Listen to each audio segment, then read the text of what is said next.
था 2019 जब पहली बार रिलीज हुआ था लोकिज्म का मांगा। लेकिन ये मांगा उस टाइम इतना पॉपुलर नहीं था जितना कि इसका एक सीजन नेटफ्लिक्स में आने के बाद हुआ है। और अभी तक ऐसा कोई कट्टर एनिमे फैन नहीं है जिसने कि इसका वो एक सीजन अभी तक नहीं देखा है। और अगर तुमने नहीं देखा है बिल्लो बग्गे बिल्लियां दा की करेंगी बग्गे बग्गे।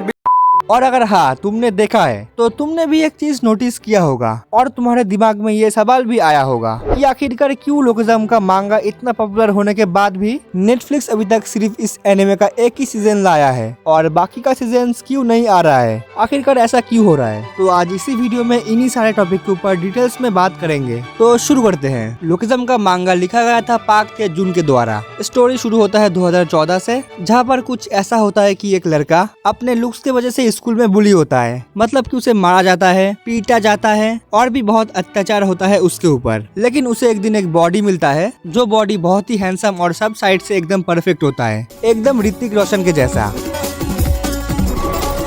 बॉडी शेमिंग, बुलिंग और सोसाइटी का अनफेयर जजमेंट, ये सब इशू हम रियल लाइफ में भी फेस करते हैं और इसी वजह से ये कंटेंट लोग अपने रियल लाइफ से कनेक्ट कर पा रहे थे। और सिर्फ एनिमे का मेन कैरेक्टर ही नहीं, बाकी सब कैरेक्टर जैसे कि भास्को, जॉय, जेई, इन सब का एनिमे के अंदर अलग अलग स्टोरी की वजह से फैन इस एनिमे को और भी पसंद कर रहे थे। वेबटून ऐप पर लोकिज्म का 8 बिलियन प्लस व्यूज हो चुका है और ये मल्टीपल लैंग्वेज में भी ट्रांसलेट हुआ है। दिसंबर 2022 में नेटफ्लिक्स ने लोकिज्म का पहला सीजन रिलीज किया और इसके सीजन 1 को एनिमेशन किया था स्टूडियो MIR ने। अगर तुम्हें नहीं पता है तो बता दूं, ये वही स्टूडियो है जो लेजेंड्स ऑफ कोरा और डेड ड्रैगन ब्लड के लिए फेमस है। और इसी के साथ क्या तुम्हें एक और चीज पता है कि आखिरकार नेटफ्लिक्स ने लोकिज्म का ही एक सीजन क्यों बनाया? और भी तो बहुत सारा एनिमे हो सकता था। तो गाइस देखो, पहले तो अभी एनिमे बहुत पॉपुलर हो रहा है और उस टाइम नेटफ्लिक्स में स्क्विड गेम भी बहुत ट्रेंड में चल रहा था, जो कि एक कोरियन कंटेंट है। और उसी वक्त उस टाइम लोकिज्म का मांगा भी ट्रेंड में चल रहा था। इसीलिए जबकि दोनों ही कोरियन कंटेंट है, तब नेटफ्लिक्स ने सोचा कि इसके ऊपर भी एक एनिमे बना दिया जाए, जो कि बाद में जाकर बना भी और बनने के बाद बहुत पॉपुलर भी हुआ। स्पेशली वो K-pop ग्रुप स्टेज का सॉन्ग, वो सीन उस टाइम कुछ ज्यादा ही पॉपुलर हो गया था। और ये एनिमे इतना पॉपुलर होने के बाद सिर्फ इसका 8 एपिसोड्स काफी नहीं है, और भी न्यू एपिसोड्स या फिर न्यू सीजन्स आना चाहिए था।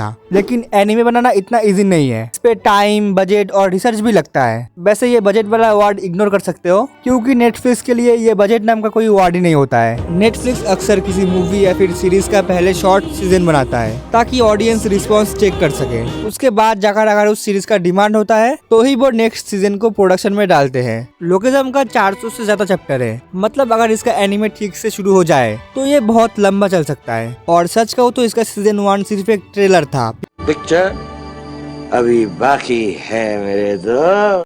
और एक बात, ये एनिमे इतना पॉपुलर होने के बाद भी इस एनिमे के ऊपर नेटफ्लिक्स का कोई ध्यान ही नहीं है, क्योंकि जिस प्रोडक्शन हाउस में लोकिज्म को एनिमेट किया गया था, उस प्रोडक्शन हाउस में नेटफ्लिक्स ने अभी किसी और ही एनिमे को प्रोडक्शन के लिए दिया है। और ये न्यूज मुझे हाल ही में 1-2 महीने पहले सुनने के लिए मिला। वैसे अभी जिस तरीके से इस एनिमे का डिमांड बढ़ रहा है, शायद से वो दिन दूर नहीं है जिस दिन हमें लोकिज्म का सीजन 2 देखने के लिए मिलेगा। तो जो भी हो, जब आएगा देखा जाएगा। आज का वीडियो यही तक। जाने से पहले लाइक सब्सक्राइब करके जाना। मैं जा रहा हूँ अपने मम्मी को मनाने, क्योंकि कुछ दिनों बाद डिमन स्लेयर मूवी आने वाला है और मम्मी पैसा देने के लिए राजी नहीं है।